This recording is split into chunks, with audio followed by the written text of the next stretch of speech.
ভোরবেলায় এসে এই পার্টি অফিসে হরতালে এখানে পিকেটিং করেছি। সারা ঢাকা শহরে পিকেটিং করেছি। 2টা-3টা মেয়ে আমরা ছিলাম মাঠে। যেই নারী নেতৃত্বগুলি ভূমিকা রেখেছে, সামনে সারি থেকে নেতৃত্ব দিয়েছে, জেল জুলুম খেটেছে, রক্তাক্ত হয়েছে, মাথার ঘাম মাটিতে পড়েছে, সেই সকল নেতৃত্বদেরকেই যেন দল মূল্যায়ন করে। এটা আমার কাছে দলের কাছে প্রত্যাশা থাকবে। আমি ফর্ম জমা দিয়েছি, নমিনেশন পেপার। তো আসলে যে বিষয়টি আমি গত 2 দিন হলো এখান থেকে লক্ষ্য করছি যে আন্দোলন সংগ্রাম করেছিলাম মুষ্টিমেয় কিছু মেয়ে, আমরা নেত্রী। তো এখন দেখছি প্রায় 1100-র উপরে ফর্ম আজকে পর্যন্ত এখন পর্যন্ত বিক্রি হচ্ছে এই নয়াপল্টন কেন্দ্র কার্যালয় থেকে। আসলে খুব শঙ্কিত হচ্ছি যে 17 বছরের আন্দোলন সংগ্রামে যেই সামান্য কয়েকটি মেয়ের ব্যানার ধরার লোক পাই নাই, 4জন 5জন 6জন মেয়ের সামনে ব্যানার ধরেছি, পেছনে আমাদের ভাইরা মিছিল করেছি অবরোধ এবং হরতালগুলোতে। এমনও দিন গেছে যে ভোরবেলায় এসে এই পার্টি অফিসে হরতালে এখানে পিকেটিং করেছি। সারা ঢাকা শহরে পিকেটিং করেছি। 2টা-3টা মেয়ে আমরা ছিলাম মাঠে।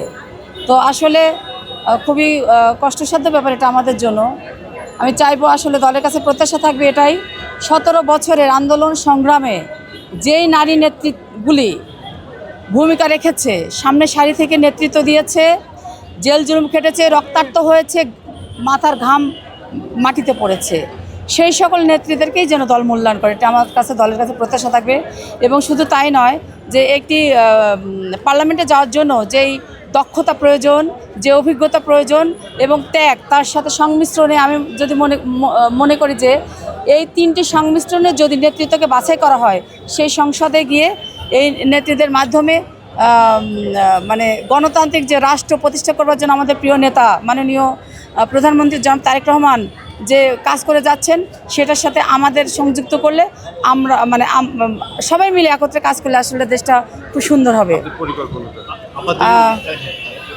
আমি পাবনা থেকে মনোনয়নপত্র উঠিয়েছি। আসলে আমি কাজ করতে চাই, কারণ 17 বছরে তৃণমূলের সাথে একাকার হয়ে আমি কাজ করেছি।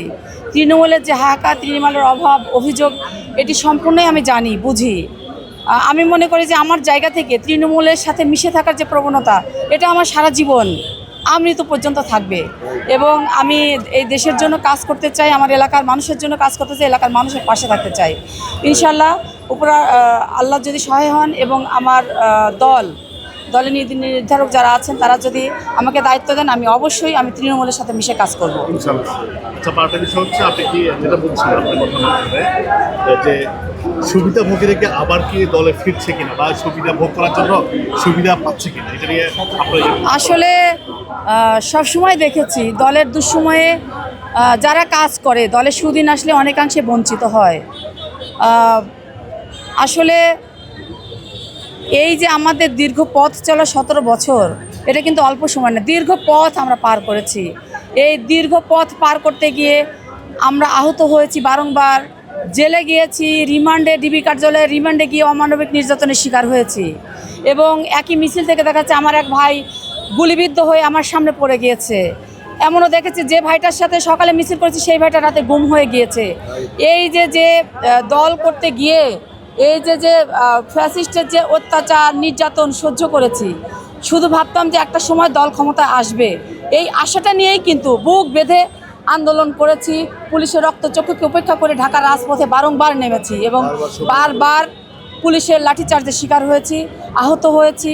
সব মিলে আসলে বলবো যে যেই মানুষগুলো এই 17টা বছর দীর্ঘ পথ অতিক্রম করে নিজের জীবনের সব কিছু বিসর্জন দিয়ে এই দলের কাজে তারা সময় ব্যয় করেছে, জীবন ব্যয় করেছে, দল যেন অবশ্যই শুধু নারী নেত্রী নয়, ছেলেরাও যে আছে তাদেরকেও যেন দল ভালো ভালো কোনো জায়গাতে দায়িত্ব দেন। কারণ আসলে দল যারা করে দেখা যাচ্ছে অনেক মেধাবী ছাত্র এখানে আছে, অনেক শিক্ষিত ছেলে এখানে যারা ছাত্রদল করে, এরা কিন্তু চাকরির জন্য এখানে আসে না, রাজনীতি করতে চায় তারা।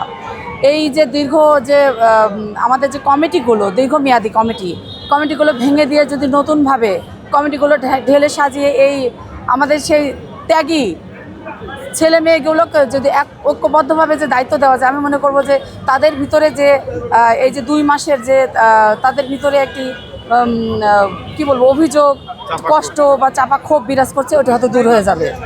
ধন্যবাদ। আপা আপনি সর্বশেষ কতটুকু আশাবাদী আপনার এই পত্র? আমি সম্পূর্ণভাবে আশাবাদী, কারণ 17 বছরের আন্দোলন সংগ্রাম যদি 3টে মেয়েও এই দল বাছাই করে, আমি কিন্তু তার ভিতরে থাকবো। কারণ আমার রাজনীতিতে 1/11 থেকে 5ই আগস্ট পর্যন্ত আমার রাজনীতিতে কোনো অবসর ছিল না, কোনো বিরতি নেই আমি রাজনীতিতে কখনো। তা আমি তো দলের প্রতি এই আস্থা বিশ্বাস থাকবেই যে আমি যেহেতু নিষ্ঠার সাথে এই 20টি বছর রাজপথে একভাবে লেগেছিলাম, দল তো অবশ্যই আমাকে মূল্যায়ন করবে।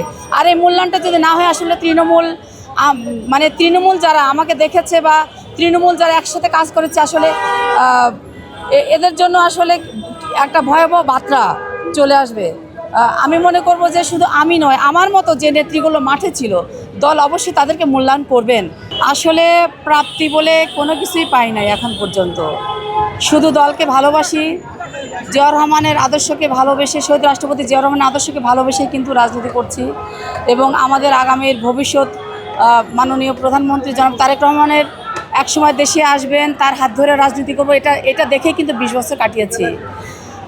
আমি তো রাজনীতির মাঠে এসে অজস্র দিন পুলিশে মার খেয়েছি, নিজে জেল খেটেছি, ডিবি কার্যালয়ে রিমান্ডে অমানবিক নির্যাতনের শিকার হয়েছি। শুধু তাই না, দেখেন আমাদের জন্য আমাদের ফ্যামিলিও কিন্তু কম সাফার না। আমার আপন ছোট বোন, ও সেনাবাহিনীতে আছে, ও এবং ওর হাজব্যান্ড দুজনের প্রমোশন আটকে দিয়েছে আমার কারণে। ওদের কোনো প্রমোশন হয় নাই, 3টা বোর্ড শেষ হয়ে গেছে, প্রমোশন হয় যে আমার কারণে আমার ফ্যামিলিও সাফার করছে। শুধু আমি নয়, আমার মতো আমরা যারা নেত্রীরা ছিলাম তাদেরও কিন্তু সকলের একই অবস্থা।